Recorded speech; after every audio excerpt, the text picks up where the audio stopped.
Hello, everybody, and welcome to another edition of Charts with Dan. We're on Tuesday this week because I took a trip home this weekend to attend the opening of a theater company that's being named in honor of two amazing teachers. One of them was my drama tech teacher in high school. She was one of the most important and influential people in my life. And this was yet another one of those things, and it's advice that I give people, and I've learned as I've gotten older, to take those moments when you can, those moments that you can share with loved ones, celebrate with loved ones. It was such a great weekend, so I appreciate your patience as we're a day later than usual, and we'll talk about the future as far as what day the show is going to be later on in the show. Also, this is election day. I did my voting spiel last week, but the polls are currently open unless you're watching after the polls close, in which case they're not. So if you haven't yet voted, there's still plenty of time to do so, and we will see what the results of the election are anytime between tonight and, I don't know, let's say 5 weeks from now. But let's look at the box office for this past weekend. Some surprising results, a lot of movies holding well. Maybe there was something to what I was talking about last week, that the World Series led to some kind of a depression in the turnout at the previous weekend's box office, because many movies did pretty well, including Venom: The Last Dance, which had a drop of under 50%, a 49.2% drop, which is unusual given the fact that reviews weren't very good, fan reaction, according to CinemaScore, and a lot of the other things that we look at, wasn't very good, but it held on pretty well. $25.9 million second weekend. Its domestic total is now at 89.8, and I'll have a lot more on Venom and the other movies in the top 10 in just a couple minutes. In second place in its sixth week of release was The Wild Robot, which improved 9.4% from the previous weekend. So we saw it making more money in week 6 than it made in week 5, despite the fact that it is also available to watch at home.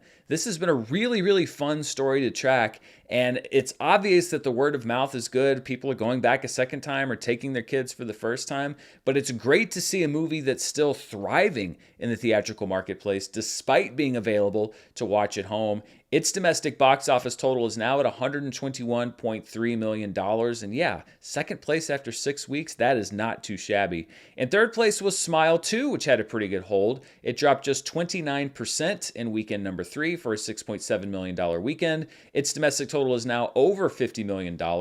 Conclave dropped just 23.7%, not shocking considering that it is targeting an older audience. It came in above 5 million, with its domestic total now crossing 14.9 million. The good news stops at number 5 because Robert Zemeckis' Here, starring Tom Hanks and Robin Wright, and it was also a reunion of a lot of the crew behind Forrest Gump, really didn't draw a huge audience. It brought in $4.8 million. You would think that with somebody like Tom Hanks attached and with the prestige of the movie that it would have done better, but it just doesn't look like there was a big audience there for Here. We'll talk more about that in a couple minutes. In sixth place was We Live in Time, which dropped 28.2% from the previous weekend, with a $3.4 million total and a domestic total so far of $17.6 million. Terrifier 3 hanging around for a fourth week. It dropped 32.7%, brought in another $3.2 million, and its domestic total is now over $50 million.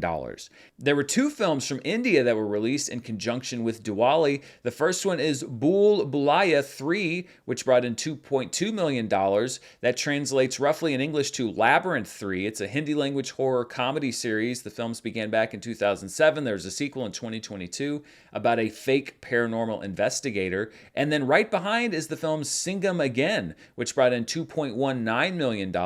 This is another Hindi language film, an action movie, the third film in the Singham series, which started in 2011, and the fifth film in the broader cop universe. So a lot of folks heading out to see films from India at the domestic box office this weekend. And then rounding out the top 10, spending a ninth week in the top 10, is Beetlejuice, which dropped just 33.4%. It brought in another $2 million. It is heading toward that $300 million milestone, although I don't know how much gas is left in the tank. We'll see if it can get there, but still a great success story for Beetlejuice. So let's talk about some of the movies that are in the top 10, and let's start with Venom: The Last Dance, which had, I think, a surprisingly strong hold, a less than 50% drop. We talk about here on the show all the time that you're used to seeing 55 to 60% for even successful films. that are comic book movies. And given the response to the movie, that is even more surprising. And, we're going to get a little honest here. On last week's show, I got some response to not necessarily my analysis of Venom, but really the way that I set the show up. Because I titled the show Venom Flops Domestically, but Does Well Internationally. And a lot of people said, well, that's bad analysis. That's not true, etc. And, listen, honestly, when I was titling the show, I was debating whether I use that word flop or whether I don't use that word flop. And for me, I looked at all the information I had, not just the opening weekend, but looking at the reviews and looking at the cinema score and looking at everything else. And I said, well, I feel like I can make a case based on how it performed against the previous films, based on how it did this weekend, to justify using that word. But I kind of overestimated a couple of things. Number one, I put flop in the title thinking like, well, okay, yeah, I get it that I have to, there's some qualifiers there. But I think when people watch the show, then they'll maybe at least understand why, I think this. That is not necessarily always what happens, because I think a lot of people just read the title and didn't really listen to what I said and immediately said $50 million. And even some people said $50 million and it debuted to 175 worldwide. That's not a flop. Well, I know that's why I said that it flopped domestically, but that it was sort of bailed out by international grosses. So, call it optimism, call it arrogance. I thought that in context, that it was something that I could justify. And then the other thing is, yeah, it was a borderline case. And I'll openly admit that. I debated very heavily myself about whether to use the word flop. I did decide to use it. If I was going to roll back time, I think probably I wouldn't use it. But there's always a balance going on with this show, with every show on YouTube, where I'm trying to figure out how to succinctly express when I'm titling a video what is in the video. And also, yes, to a certain extent, I want people to watch.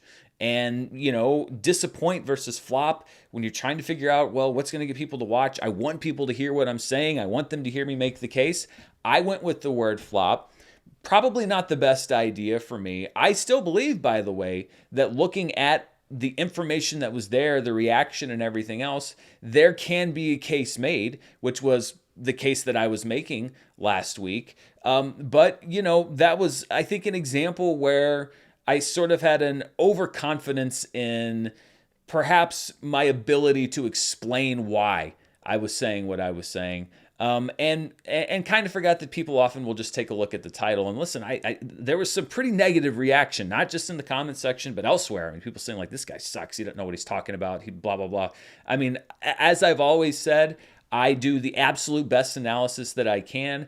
I'm competing with a lot of people in this space that I think are doing, and this isn't targeted at anyone specifically, that are doing, I think, bad analysis, that aren't taking the right things away. Some people that just distort the numbers to say whatever they want them to say. And they eat my lunch, quite frankly, as far as views go, because people like their takes and because they are inflammatory, etc. That's generally not what I'm about. And I sort of decided to take a borderline case here. And I definitely heard about it. So listen, it's a lesson for me. First of all, in light of this second weekend, I still don't think it can be called a domestic success. Again, based on how it's doing against the other films, which we'll look at. I still think that it's being completely bailed out by the international numbers. And I don't want people to look at my channel and think, oh, this guy's a clickbaiter. He doesn't know what he's talking about. He's just here for outrage views, etc. That is so not what I'm about. So lesson learned. Lesson learned on Venom: The Last Dance. And, we'll move on from that. I'm not perfect. I've never been perfect. And the other thing that I always say is when I do something here on the channel, if I make a mistake or if I make an error or an oversight, I want to own it because I want to be accountable to myself and I want to be accountable to you. But let's look at where it stands as far as the bigger Spider-Verse.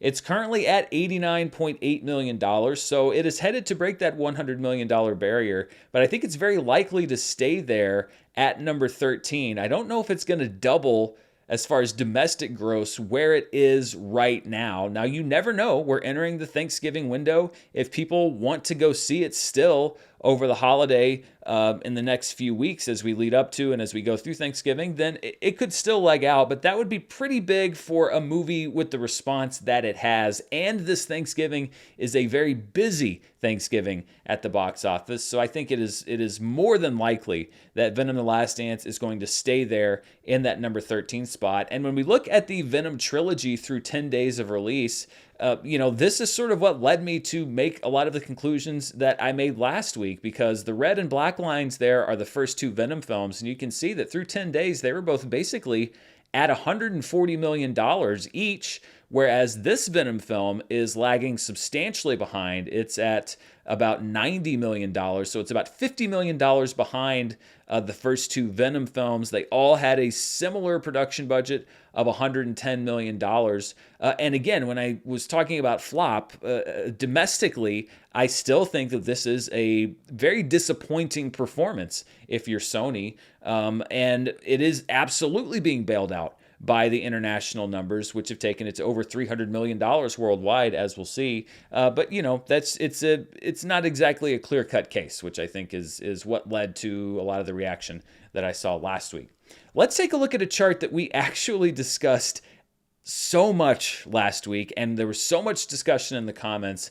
This is what I have now revised to be the highest 2024 non-franchise grosses. And you'll see the asterisk when I say non-franchise, I mean not connected in any way to any prior TV or film property. And the reason that I revised it, and it actually kind of gets Wicked out of the way, which is what our fan poll is about, is that this chart became so much about people saying, well, Garfield's on there, Garfield shouldn't be on there, Fall Guy's on there, Fall Guy shouldn't be on there. I know that if Wicked had gone on there, there would still be that talk, and if Wicked hadn't gone on there, there would still be that talk. And I like this chart. The basic goal of it is to show how movies that aren't really connected to other movies are doing. And so I revised the criteria to basically be you cannot be connected in any way to a TV show or a movie that's come out before. Adaptations of books are fine as long as you're not a sequel to an adaptation of a book. And it's really because I just don't want to debate this chart every single week. So when we look at it with the new criteria, it ends with us as at number 1. It is a book, but it is not a connection in any way to a TV or film franchise. It has $148.5 million. If The Wild Robot keeps hanging around, if it hangs around through Thanksgiving, it's only about $27 million behind It Ends With Us. It could get there. Again, we're seeing some great hold at the box office. If is in third place. Bob Marley, One Love. Again, it is a biopic, but not connected to a prior TV or film property, is in fourth place. Longlegs is in fifth. Civil War is in sixth. The Beekeeper is in seventh. Challengers is in eighth. And then the two new ones, with a couple of the other ones that we had on the chart before getting thrown out due to their connections to previous films or TV franchises, are Trap at number 9 and Night Swim at number 10 with just $32.4 million. So that's really the range as far as non-franchise films in 2024. But we did still take that poll last week about Wicked as I was trying to determine what was going to go on this chart and what wasn't. And the question was, should Wicked be considered a sequel to or remake of The Wizard of Oz, or should it not? Now, I think there was maybe a little bit of confusion because I thought that it was assumed that prequel would also be involved in that question. But people said, no, it's not a sequel, it's a prequel. I guess I should have specified prequel or sequel because I thought when I say sequel that you kind of include any kind of sequel to it. But it wasn't. Still, though, let's look at the result. It was basically a 2/3 majority that said, no, Wicked is not a sequel to or remake of the movie The Wizard of Oz. But 1 out of 3 of you said yes, which I think only underscores that even if this had gone on the chart, if Wicked had gone on the previous version of this chart, there would still be a lot of people who didn't think that it belonged there. So we're just going to revise it, and it's not going to be an issue. I think that Wicked is going to be on a lot of other charts that we see throughout the year. Let's take a look at Smile 2 and how it's performing through 17 days. I said last week that we'd really seen a departure between the first film and the second film as far as overall performance after its second weekend in theaters. Well, you see that gap starting to widen even more. So through 17 days, the first Smile film was at over $70 million. This one is at just over $50 million. Now, that doesn't mean that it's not successful. That just means that it is less successful than the first one. I don't think it's quite the same as the situation we're seeing between the first two Venom films and the third Venom film. And when we look at the top horror grosses for 2024, Smile 2 is actually now in fourth place. It has passed Terrifier 3 at $52.6 million. Terrifier 3 is now the fifth highest grossing horror film of the year at $50.5 million. Then we have Longlegs at number 3, Alien Romulus at number 2, and A Quiet Place Day 1 at number 1. So let's talk about Here, which opened in fifth place. At one point, people said, well, this could be an awards-type movie if it hits on all cylinders. It did not hit on all cylinders. Reviews were not strong. Audience reaction wasn't particularly strong. And we saw a sub-$5 million opening for the film. And when we talk about wide releases, and I'm talking about movies that opened in 1,000 theaters or more, for Tom Hanks, this was really almost a career low. So these are the worst Tom Hanks openings domestically in 1,000 or more theaters. If a movie opened in limited release, then I take its wide opening when it did hit 1,000 theaters. And it is one of the top 5 lowest openings for Tom Hanks in his career. And these are unadjusted numbers. His worst wide opening, again, in 1,000 or more theaters, was News of the World, but that was back in December of 2020 when it was in a bunch of theaters, but not many people were going to theaters. It opened to $2.2 million. Then we had 1985's The Man with One Red Shoe, which opened to $3.1 million. In third place was The Bonfire of the Vanities back in 1990, which was a notorious box office flop at $4.2 million. Then we have 1984's Bachelor Party at $4.7 million. And then in fifth place is Here. So in 2024, Here opened within $100,000 of Bachelor Party back in 1984. And of course, when we adjust the numbers for inflation, it becomes an even bigger difference. So adjusted for inflation, the worst Tom Hanks opening in 1,000 theaters or more is still News of the World at $2.7 million. But Here is an easy second place at $4.8 million. And The Man with One Red Shoe almost doubles it up at $9.1 million adjusted for inflation.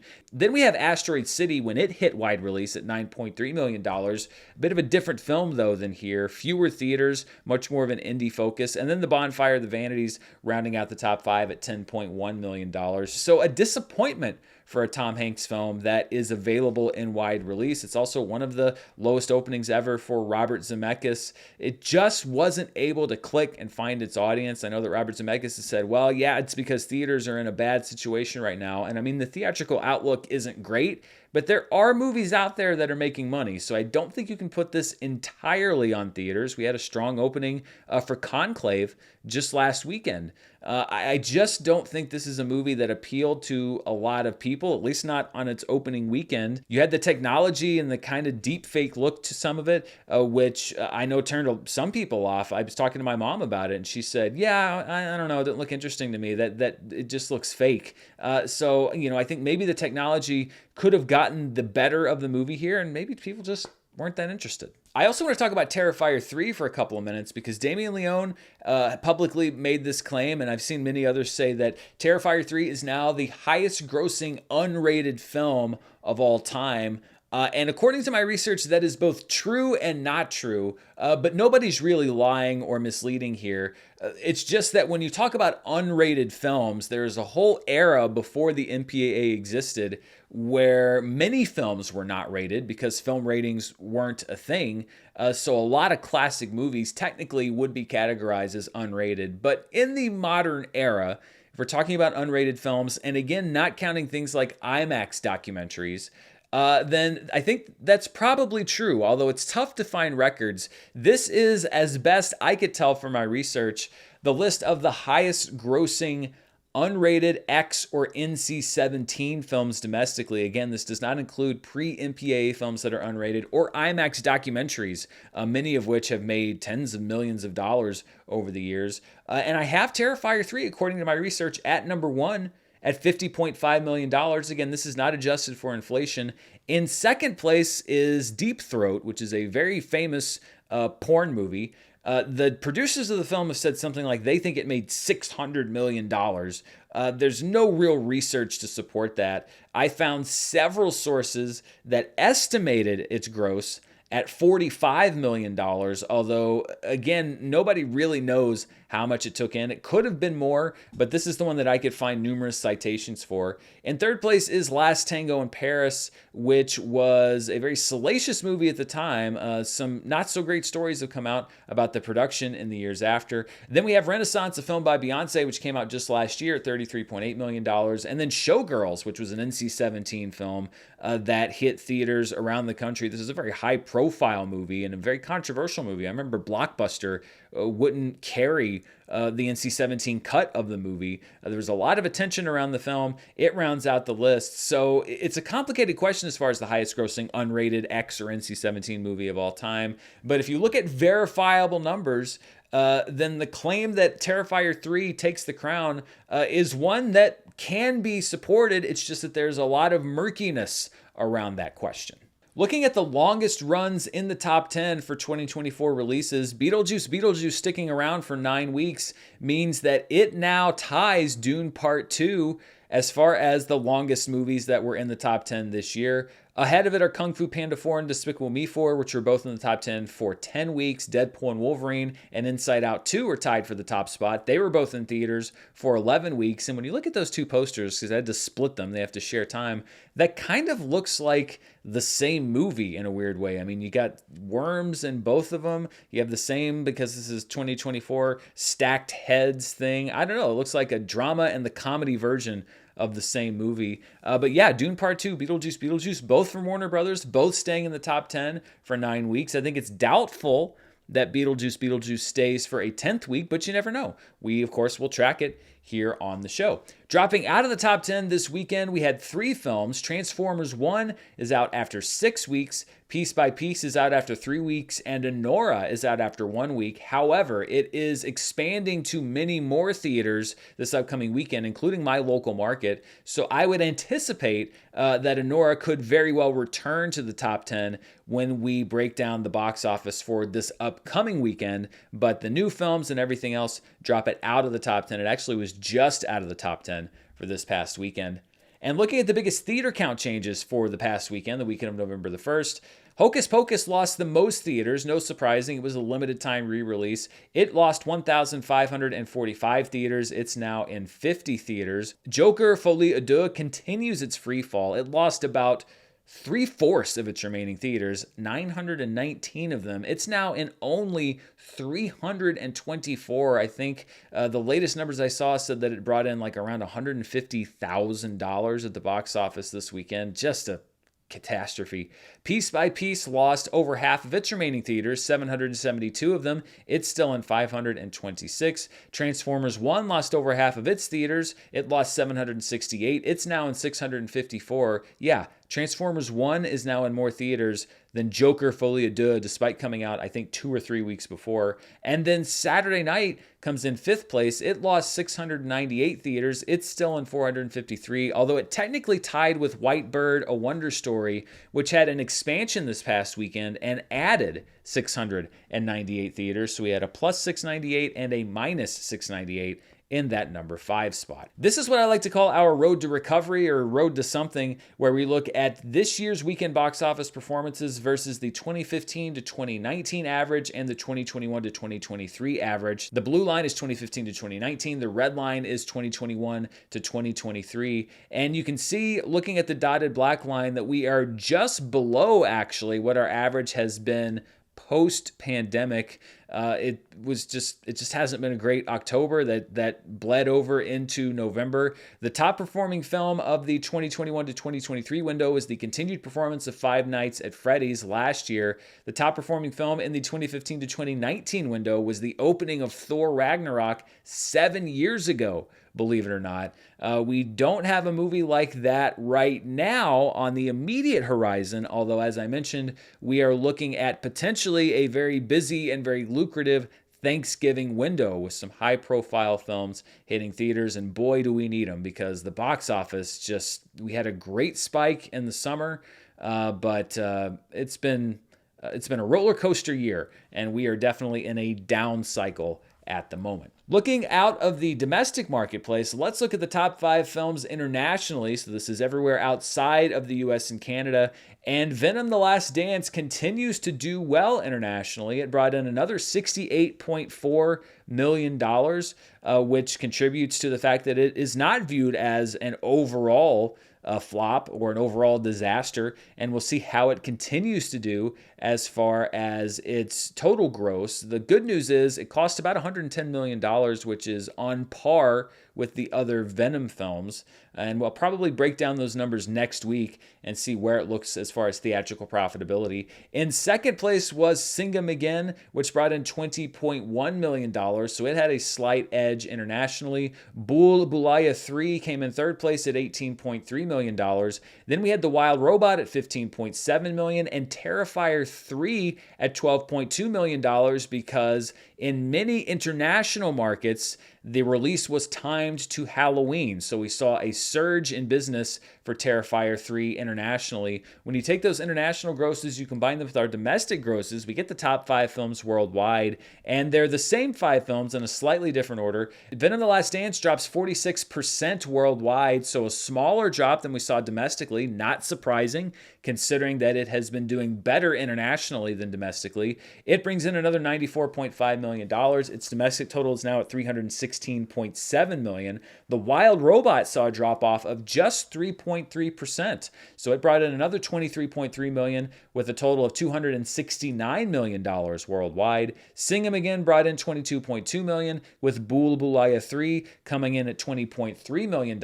And then Terrifier 3, you see we had a jump in business worldwide versus last weekend. That's because we had that big jump as far as the markets that it was released in. Its worldwide total is now at around $75 million. Again, keep in mind this is a very, very low budget film. So this is an unquestioned financial success and a good sign for the Terrifier 4 that is on the way. When we look at the Spider-Verse as far as worldwide box office total, Venom: The Last Dance is at $316.7 million. It is approaching the worldwide total of the first Spider-Man Into the Spider-Verse film back in 2018, which made $374.5 million, but it's got a long way to go if it wants to match Venom: Let There Be Carnage's $501.5 million. And again, I think a substantial part of that is that it is lagging behind domestically. So if it can get to that $500 million mark, then it should be able to pass Venom: Let There Be Carnage. But I think that there's some serious question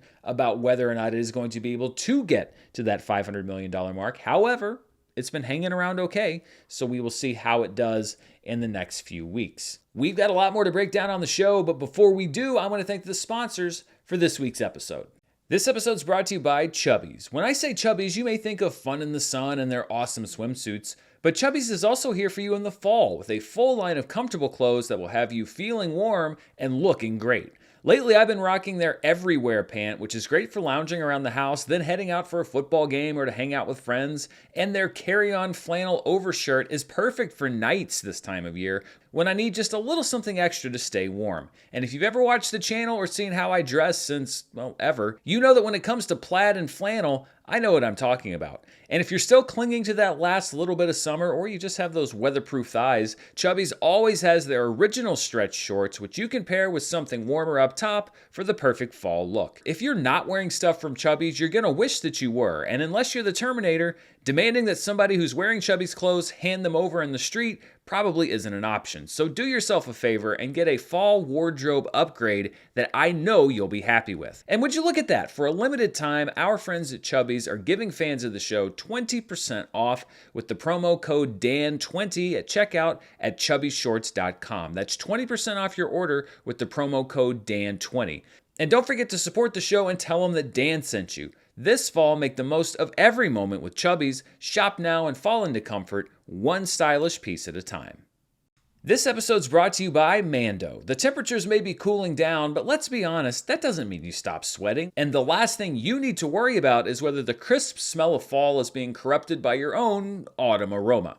That's why I like having Mando around all year long. No matter what you've got going on, Mando is there to make sure you smell as crisp as a freshly fallen leaf. Mando is a whole body deodorant made specifically to be used anywhere and everywhere on your body, and it's been proven to block odor all day and control odor for up to 72 hours. Mando deodorant comes in solid stick and spray options, and all of their products are baking soda and paraben free. Plus, Mando comes in a variety of scents like Cloverwoods, Pro Sport, and my favorite, Mount Fuji. Mando's starter pack is perfect for new customers. It comes with a solid stick deodorant, cream tube deodorant, and 2 free products of your choice, like mini body wash and deodorant wipes, plus free shipping. As a special offer for fans of the show, new customers get $5 off a starter pack with my exclusive code. That equates to over 40% off of your starter pack. Use code DAN at shopmando.com. That's shopmando.com.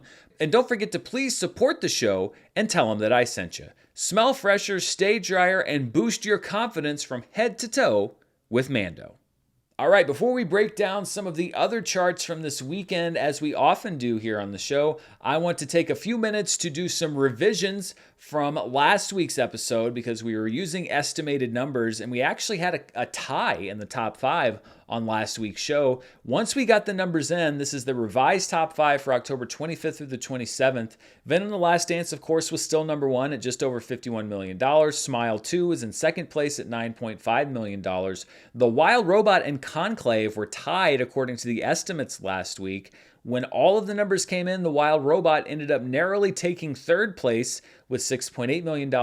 Conclave opened in fourth place officially at $6.6 million. And then we had We Live in Time, which remains in fifth place. Looking at the per theater averages for October 25th through 27th, there was really just some shuffling here. Anora was number 1 easily. Then we had a cluster here between Dahomey, Memoir of a Snail, and Venom: The Last Dance. Dahomey ended up coming in second at $12,980 per theater, with Memoir of a Snail at $12,963 per theater, and Venom: The Last Dance at $12,349 per theater. A very close race between those 3 films. And then swapping out at number 5, according to the initial reports, it was Black Box Diaries, but the final results show that once again, for the very first time, ended up taking that 5th spot with $10,328 playing in just 1 theater. And a quick revision to the limited release films for the 25th to the 27th. The top 4 remain the same, with Anora, Your Monster, Mitron da Chalea Truckney, and Memoir of a Snail. But in 5th place, Rumors, in its second week of release, ended up taking number 5 away from Exhibiting Forgiveness. It brought in just over $50,000 and ends up in that number 5 slot. And the revisions that we see here on the show are the result of doing the show on Sundays and airing on Mondays on YouTube, looking at the estimated numbers, which I started doing again back in the summer because I wanted to look at trying to grow the show, grow the channel, being on the front end of the box office news cycle instead of on Tuesdays when I used to do the show. And I said, hey, I'm going to do this for the summer. I'm going to look at the numbers. I'm going to see if it grows the channel. I'm going to see what response I'm getting. And then we'll revisit it because many of you have said, well, I prefer it on Tuesday when you have the actual numbers versus doing the estimates and having to go back and do those revisions. And I actually crunched the numbers over the past week, and I honestly don't know if there was much of an advantage to doing the move. There were a couple of episodes where I thought I saw some promising signs, but overall viewership for charts was down summer over summer. Part of it, I think, was because there were just fewer big box office stories this summer. Last summer, we had The Flash and Indiana Jones and so many movies that just didn't do very well, which we had this summer, but they weren't quite as high profile. But also the decline in viewership for charts was more than I saw for the channel overall. Subscribers, revenue, all that stuff stayed about the same year over year. So on a numbers level, and you know I'm a numbers guy, I don't really see or haven't really seen much of an advantage for doing the show on Monday versus doing it on Tuesday. And I haven't made up my mind yet exactly what I want to do, but I now have this wonderful thing called member polling where I can ask you,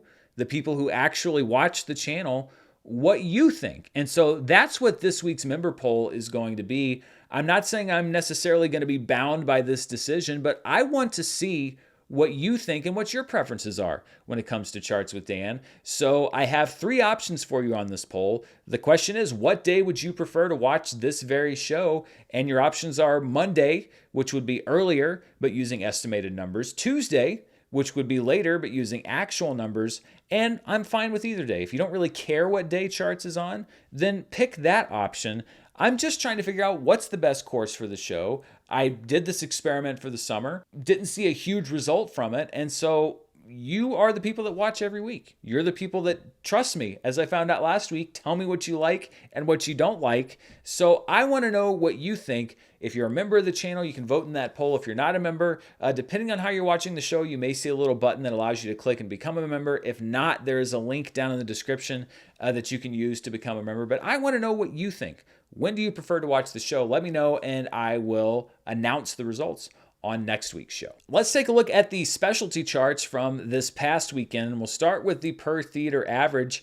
At number 1 is A Real Pain, which brought in $57,214 per theater in just 4 theaters. This was a movie that debuted at Sundance, a movie I actually liked a lot. I'm looking forward to seeing it again, and they're making some push in the awards space, particularly for Kieran Culkin for Best Supporting Actor. So a strong start for A Real Pain. In second place is Luther, Never Too Much, a documentary about legendary singer Luther Vandross, who passed away in 2005. It made $13,673 in just 9 theaters. In third place was Soundtrack to a Coup d'etat, which made $9,931 in just 1 theaters. It's a documentary about 2 musicians who took their protest over the murder of Patrice Lumumba, Prime Minister of Congo, directly to the United Nations. Anora brought in $7,136 per theater in 253 theaters. And Venom: The Last Dance brought in $6,270 per theater in 4,131 theaters.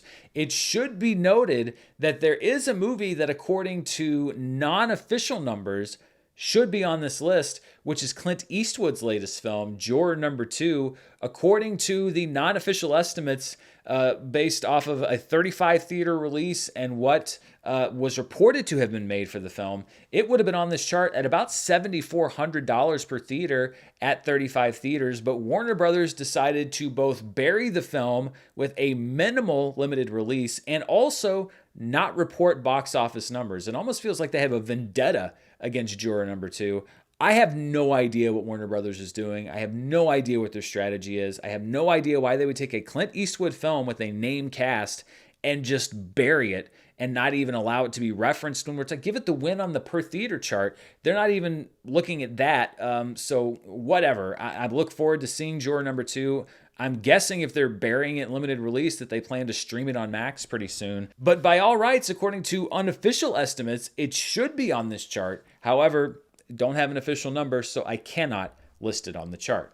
Looking at the top per theater averages for the year so far, A Real Pain at $57,214 in 4 theaters. That's more than we saw with Saturday Night back in September and Deadpool and Wolverine, which is the only wide release here on this chart. Kinds of Kindness and Anora are the only 2 films that have had a better per theater average this year at $75,000 for Kinds of Kindness and $91,000 for Anora. We're in award season, so you could probably anticipate 1 or 2 more movies sneaking onto this chart because that's often how movies start. They start in very limited release and then expand wide.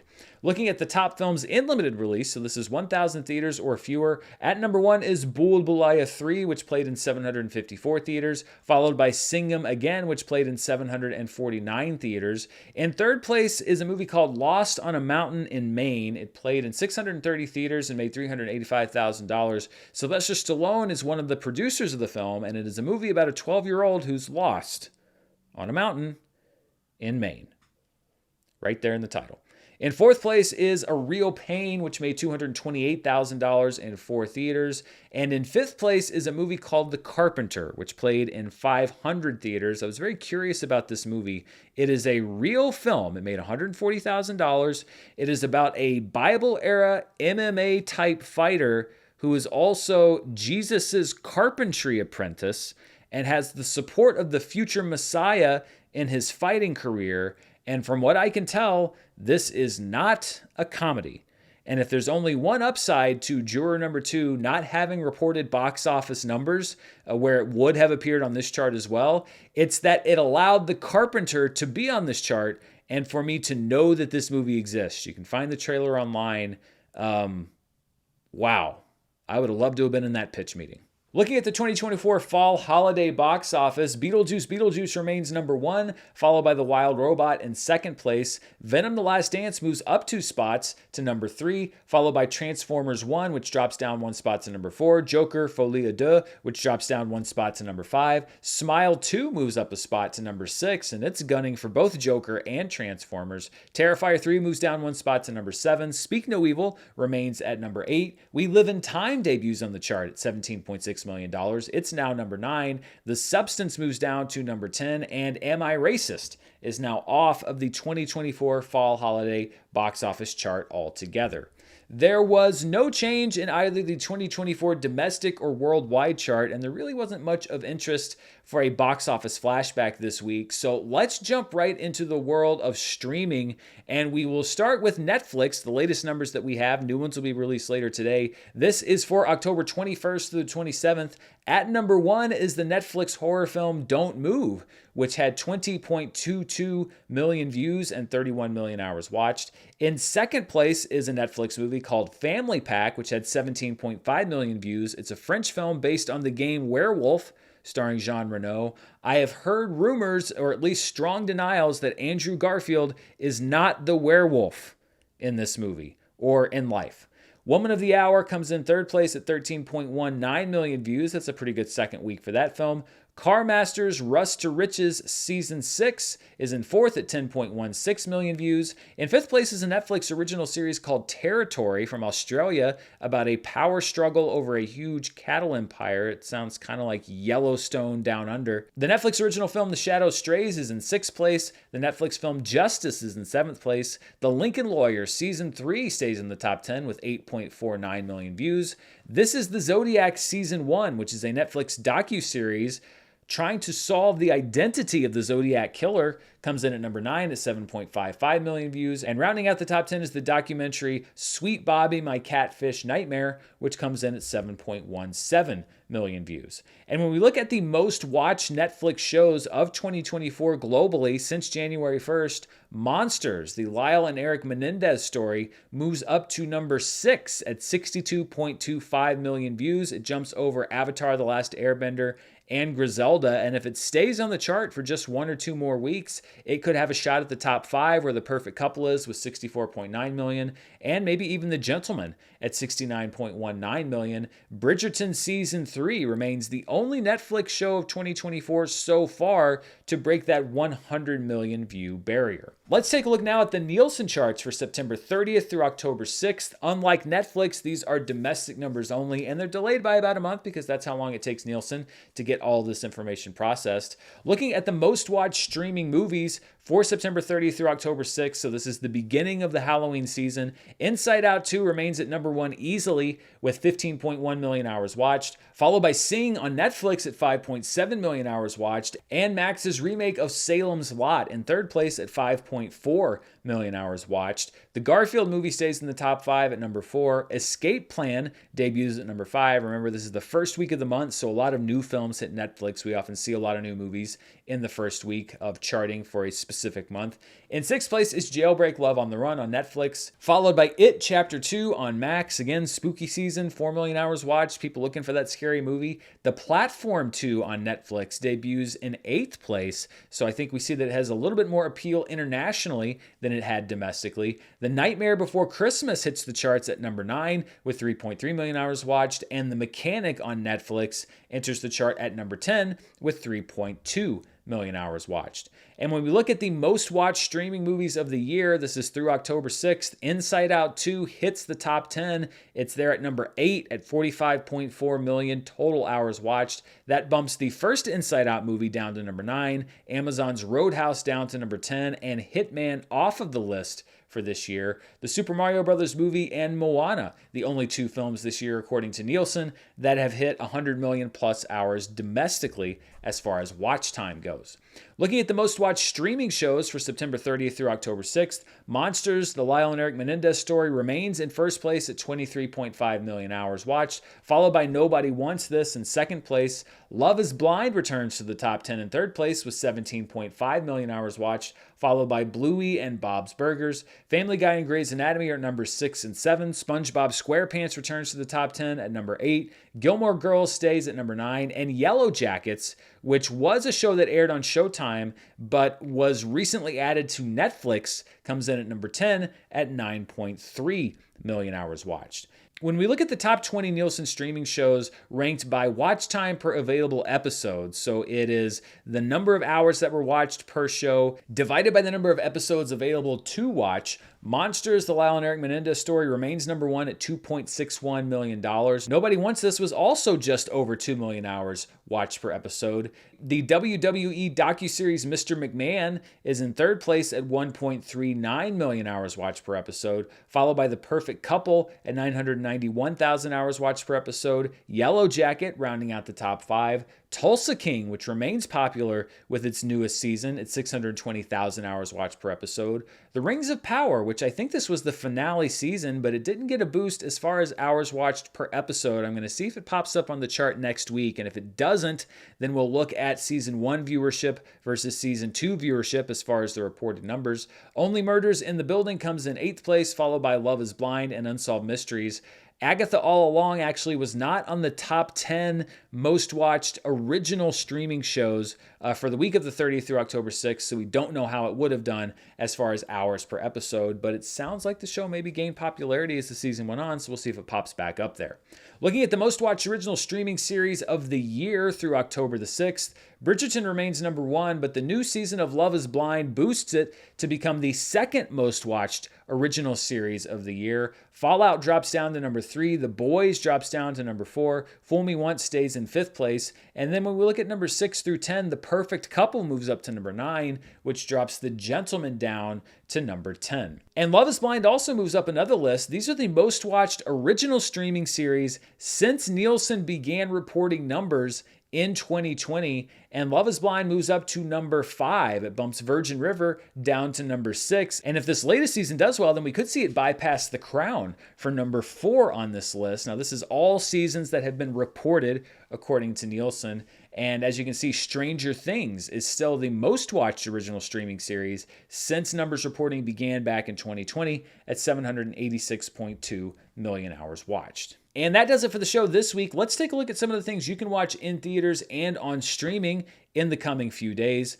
On Friday, the big theatrical release is the latest horror film from A24, Heretic, starring Hugh Grant. I've heard some great things about his performance in the movie, and I will almost definitely be doing a review of it here on the channel later this week. Also, as I mentioned, Anora, which has been getting some huge Oscar buzz, will be expanding into many more markets. I'm going to get a chance to see it this weekend, and I look forward to bringing you my thoughts. Hitting many theaters around the country is a movie called Elevation, starring Anthony Mackie and Morena Baccarin. They play part of a group who set out to battle monsters in a post-apocalyptic Rocky Mountain fight to save the life of a child. On Friday and Saturday night, you can catch Fan Made Enhypen, a documentary about the K-pop group Enhypen. We often see these movies pop up in the top 10. 2 different Christmas movies will be hitting various numbers of theaters nationwide this weekend. The first is Christmas Eve in Miller's Point, about a family holiday gathering in Long Island that, of course, descends into chaos.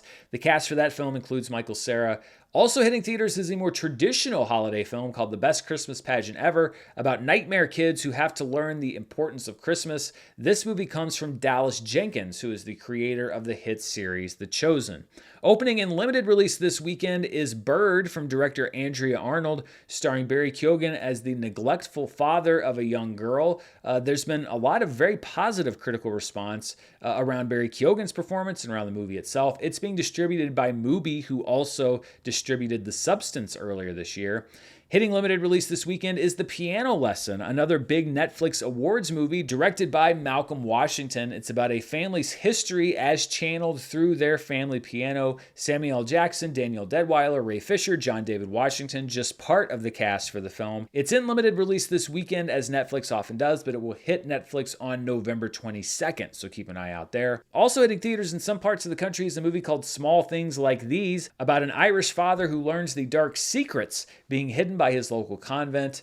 Small Things Like These stars Cillian Murphy and was inspired by true events. I've heard good things about his performances, as you would expect. On Saturday, Arcane League of Legends Season 2, Chapter 1 will hit Netflix. Arcane is wrapping up its run with 3 different chapters, which will drop each of the next 3 weeks. The first chapter drops on Saturday. And then starting on Sunday, the latest Dragon Ball series, Dragon Ball Daima, will be premiering the dubbed English episodes for the first time ever, the first 3 episodes of the series. It'll be in theaters on Sunday, Monday, and Tuesday.